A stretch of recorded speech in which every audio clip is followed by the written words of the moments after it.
देखो, आपको फेफड़े की बीमारी है और आप बहुत परेशान हैं और आपको खांसी की वजह से आपको रात भर नींद नहीं आती। इस परेशानी से आप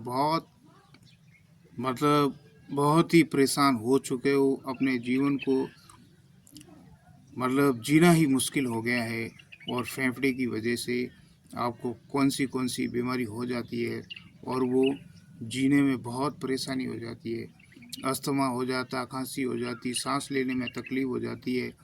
इस प्रकार से ये बीमारियां जो फेफड़े की होती है हमें अपने जीवन को आगे चलाने से भी रोक सकती है। तो फेफड़े में जो बीमारी है ये हमारे शरीर की जो संरचना है उसके आधार पर फेफड़े का बहुत रोल होता है। फेफड़े एक श्वसन क्रिया है जो नाक के द्वारा हम इस श्वसन क्रिया को हम अपने फेफड़े तक पहुंचाते हैं और इसमें ब्लड सर्कुलेशन भी फेफड़े में शुद्धिकरण होता है खून का। उस आधार पर हमारा शरीर एक अच्छा हष्ट पुष्ट दिखता है।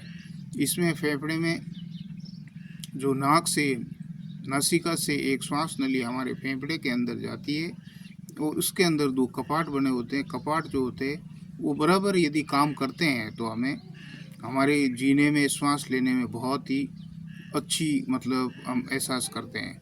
कोरोना के समय ऑक्सीजन की कमी होने के कारण ये फेफड़े की बीमारी होने से लाखों लोगों की मृत्यु हो गई थी, जो कि ऑक्सीजन भी हमारे शरीर के लिए बहुत ही आवश्यक होता है।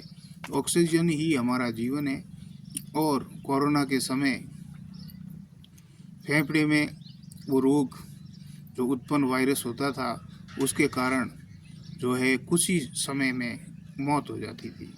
तो इसमें फेफड़े में अस्थमा जो है एक मुख्य रोल होता है। अस्थमा दमा जो कहते हैं, दम घुट घुट कर अब हमें सांस लेना पड़ता है और इसमें दो कपाट बराबर यदि काम नहीं करते हैं तो हमारा स्वास्थ्य बहुत ही नरम हो जाता है और हमें चलने भी, हम जो चलते हैं उसमें भी हमारे जो श्वास फूलता है, श्वास फूलने के कारण हमें बैठना भी पड़ता है। जीवन अस्त व्यस्त हो जाता है और कुछ ताकत नहीं रहती शरीर के अंदर और हम जो है इससे बहुत जूझना पड़ता है। तो इससे जो है हम यदि फेफड़े की बीमारी होते हुए भी हम यदि परहेजगिरी भी नहीं रखते हैं तो स्वास्थ्य और नरम होता जाता है। हम खाने पीने का कुछ जो है परहेज नहीं रखते हैं, ठंडी वस्तु खा लेते हैं, आइसक्रीम वगैरह, छाछ, दही, ठंडा वंडा, ये जो भी है ये फेफड़े के लिए बहुत ही जो है हानिकारक होता है। इससे हमें बच के रहना चाहिए। और जो खून में जो सर्कुलेशन फेफड़ों के द्वारा होता है, यदि वो फेफड़ा डैमेज कमज़ोर हो जाता है तो श्वास में भी तकलीफ होती है और खून में भी हमें जो सप्लाई बराबर नहीं पहुंचती है। इसलिए हमें इसके लिए प्राणायाम करना चाहिए ताकि फेफड़े के अंदर ऑक्सीजन की मात्रा ज़्यादा रहे।